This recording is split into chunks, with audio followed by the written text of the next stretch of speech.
सबसे बड़ा रोग बुढ़ापा। हर रोज़ की तरह दिनेश लाल जी अपने शाम के सैर सपाटे से घर लौट आए थे। वो अपने जूते उतार ही रहे थे कि बहू ने पूछा, बाबूजी, आज हम पार्टी में जा रहे हैं, हम वहीं से खाकर आएंगे। आज रात के खाने में क्या खाएंगे आप बताइए। दिनेश लाल जी सोचने लगे, आज तो रविवार भी नहीं और ना ही किसी की शादी है, ज़रूर किसी पार्टी में जा रहे होंगे। छोड़ो, मुझे क्या करना है इस उम्र में। अपने विचारों पर काबू करते हुए दिनेश लाल जी बोले, ऐसा करो बेटा, मेरे लिए 2 रोटियां बना दो, दूध के साथ रोटियां ही खाऊंगा। बहू तुरंत बोल उठी, बाबूजी, सुबह ही तो बनाई थी, उनमें से 2 रोटियां अभी भी बची हुई हैं। अगर आप बहू ने अपना वाक्य अधूरा ही रहने दिया, लेकिन दिनेश लाल जी अच्छी तरह समझ गए थे कि वह क्या कहना चाहती थी। सुबह की रोटियां खाई तो गैस हो जाएगा। सुबह भी बहू ने मसाले वाली सब्जी ही बनाई थी, जिसके चलते अभी तक खट्टी डकारें आ रही हैं। और इस उम्र में पेट को संभालना मतलब किसी बिगड़े हुए बच्चे को संभालने से भी ज़्यादा कठिन है। बाबूजी बहू से बोले, नहीं बेटा, इस उम्र में सुबह की रोटी नहीं खा सकता, तुम्हें थोड़ी तकलीफ होगी, लेकिन मेरे लिए 2 ताज़ी रोटी बना दो। बहू को बाबूजी की बात सुनकर बहुत गुस्सा आया। वो गुस्से में ही बड़बड़ाते हुए उठी, अब 2 रोटियां बनाओ या 10, काम तो उतना ही बढ़ेगा। आटा गूंथो, रोटियां बनाओ, किचन और बर्तन साफ करो। इन्हें क्या है, इन्हें सिर्फ आर्डर दे देना है, काम तो मुझे करना पड़ता है ना। बस दिन रात इनकी ही सेवा करते रहो। बहू के बोल दिनेश लाल जी के कानों पर चढ़ रहे थे। हे भगवान, सिर्फ 2 रोटियां बनाने में इतनी तकलीफ, मैंने कोई 5 पकवान तो मांगे नहीं थे। उन्हें बहुत गुस्सा आया, लेकिन गुस्सा वहाँ किया जाता है जहाँ कोई सुनने वाला हो। उन्होंने अपना गुस्सा निगल लिया।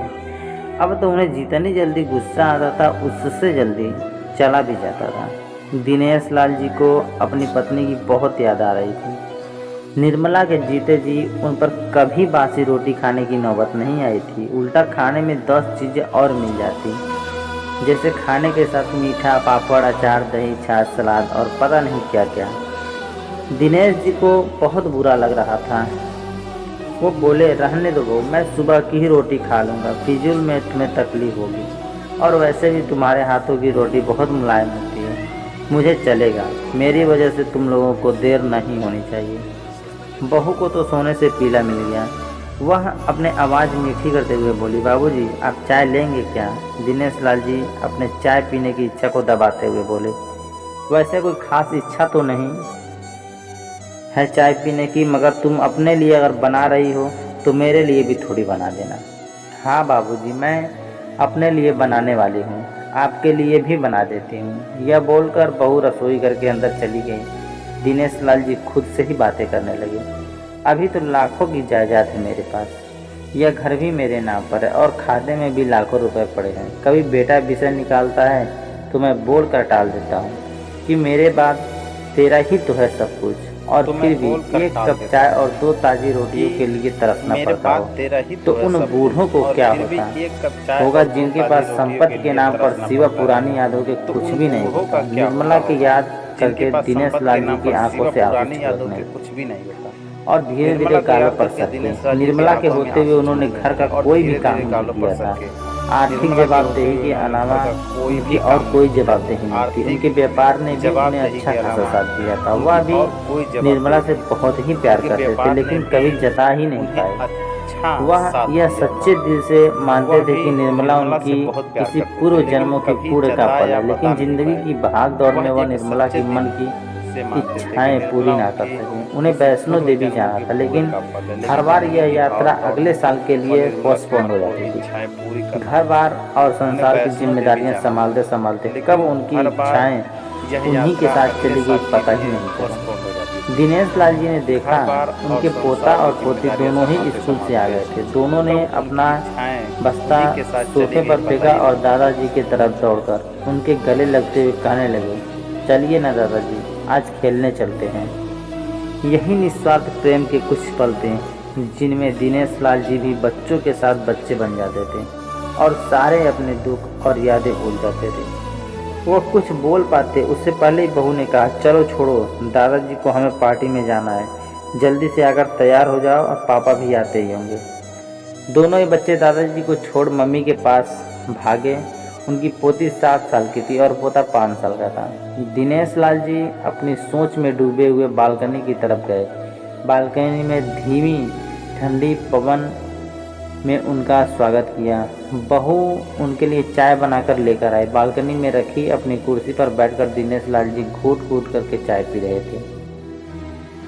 पी क्या रहे थे, निगल रहे थे, क्योंकि चाय के नाम पर सिर्फ कम शक्कर वाला गर्म पानी था, ना इलायची ना अदरक। दिनेश लाल जी मन ही मन सोचने लगे, बहू के जाने के बाद आज खुद अपने हाथों से चाय बनाऊंगा, इलायची अदरक और थोड़ी सी ज़्यादा शक्कर डालकर, और उसके साथ रोटियां खा लूँगा। रोटियां खाऊंगा। रोटियों की याद आते ही उनका मुंह फिर खट्टा हो गया।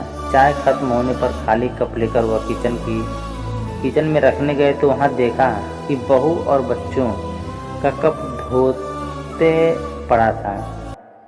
उन्होंने भी अपना कप धोकर रख दिया और अपनी डायरी लेकर बालकनी में आ गए। बालकनी में बैठे बैठे उनकी नज़र सूखी हुई तुलसी के पौधे पर पड़ गई। उन्होंने एक लोटा पानी लाकर उसमें डाल दिया। कुछ मिनटों बाद ध्यान से देखने पर उन्हें पता चला कि सूखे हुए तुलसी के पौधों में नई फूफले जैसे मुस्कान रही थी।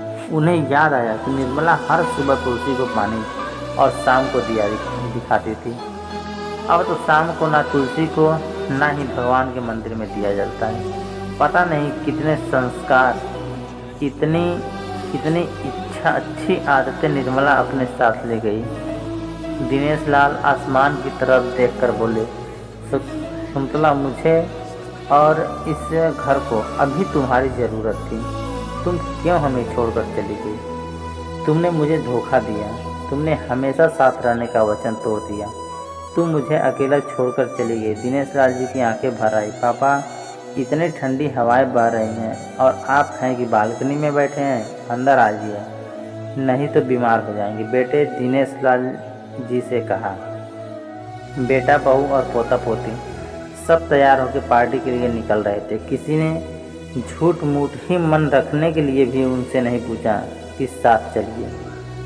बाबा, आप खाना खाकर जल्दी सो जाइएगा, हमें आने में ज़रा देर हो जाएगी। ज़्यादा देर तक जागना आपकी सेहत के लिए अच्छा नहीं है। हमारे पास घर की दूसरी चाबी है, हमारी चिंता मत कीजिए। बेटे, नहीं जाते हुए कहूँ, ऐसे बोल रहे हैं जैसे मेरी सेहत ही बहुत फिक्र है। कितने दिनों से बोल रहा हूँ डॉक्टर के पास ले चलो, बीपी बढ़ा हुआ है, शुगर भी चेक करवाना है। थोड़ा सा भी चलता हूँ तो हाँफने लगता हूँ। बेटा कहता है कि बुढ़ापे में यह सब तो होता ही है, ज़्यादा भ्रम मत पालिए। वाह बेटा, बूढ़े बाप के पास बैठने के लिए थोड़ा सा भी टाइम नहीं तेरे पास, और पार्टी के लिए टाइम ही टाइम है। ऐसे अनगिनत विचार उनके दिमाग में चल रहे थे, लेकिन फिर भी उन्होंने हाँ में सिर हिलाया। सभी पार्टी में चले गए। दिनेश लाल जी हाल में रखे कुर्सी पर आकर बैठे। खाना खाने की अभी कोई इच्छा नहीं थी, इसीलिए टीवी चालू की। आज वैलेंटाइन डे था, प्यार का दिन, इसीलिए टीवी पर भी उसी के बारे में दिखा रहे थे। दिनेश लाल जी की नज़र पास में रखे अपनी पत्नी के फ्रेम पर गई, जिसने लाल कलर की साड़ी पहन रखी थी। और प्यार तो उन्होंने भी खूब किया था निर्मला जी से, पूरी ज़िंदगी किया था, जी जान से किया था, लेकिन कभी बोल नहीं पाए। टीवी पर दिखा रहे थे कि लोग ने लाल कपड़े पहन रखे थे, हाथों में लाल फूलों के गुच्छे लेकर वह ग्रीटिंग कार्ड्स की खरीदारी कर रहे थे। पता नहीं दिनेश लाल जी के मन में क्या आया, उन्होंने अपने पैसों का बंटवा लिया और निकल पड़े। निर्मला जी की याद में चलते चलते वो एक आइसक्रीम पार्लर के पास पहुँचे। उनको श्वास चढ़ गया था, उनके सांसों की गति तेज हो गई थी। आइसक्रीम पार्लर के पास एक कुर्सी पर वह आकर बैठे। तभी वहाँ पर एक छोटी बच्ची आई जो गुब्बारे बेच रही थी। बच्ची बोली, दादाजी गुब्बारे लेंगे क्या? इतने ही बच्चे हैं, बिक जाएंगे तो जल्दी घर चली जाऊंगी। दिनेश लाल जी ने देखा 10-12 रंग बिरंगे गुब्बारे थे। उन्हें याद आया कि निर्मला जी को भी गुब्बारे बहुत ही पसंद थे, लेकिन अब गुब्बारे लेकर क्या करूं? उन्हें बच्ची के आंखों में सच्चाई और आशा दिखी। उन्होंने 200 रुपये दिए और सारे गुब्बारे खरीद लिए। उन्हें फिर से निर्मला जी की याद आई, क्योंकि वह भी घर से निकलते समय हमेशा थोड़े एक्स्ट्रा पैसे लेकर निकलती थी और किसी न किसी ज़रूरतमंद की मदद किया करती थी। कभी वो टोटके तो वह कहती, हमें भगवान ने लेने वालों के नहीं, देने वालों के लाइन में खड़ा किया है और थोड़े से रुपयों के बदले में लाखों की दुआएं मिलती हैं, तो मुझे टोका मत कीजिए। आंखों में आंसुओं के साथ दिनेश लाल जी खड़े हुए रास्ते के बीचों बीच आए। उन्होंने आसमान की तरफ देखा, अपने हाथों में पकड़े गुब्बारे आसमान में छोड़ दिए और चिल्लाकर बोले, निर्मला, मैं तुमसे प्यार करता हूँ। उनकी सांसों की गति बढ़ गई, उनका शरीर लड़खड़ाया और वहीं जमीन पर धड़ से गिर गया। आसपास के लोगों को कुछ भी पता चल पाए उससे पहले ही दिनेश लाल जी ने इस मोह माया दुनिया को अलविदा कर दिया।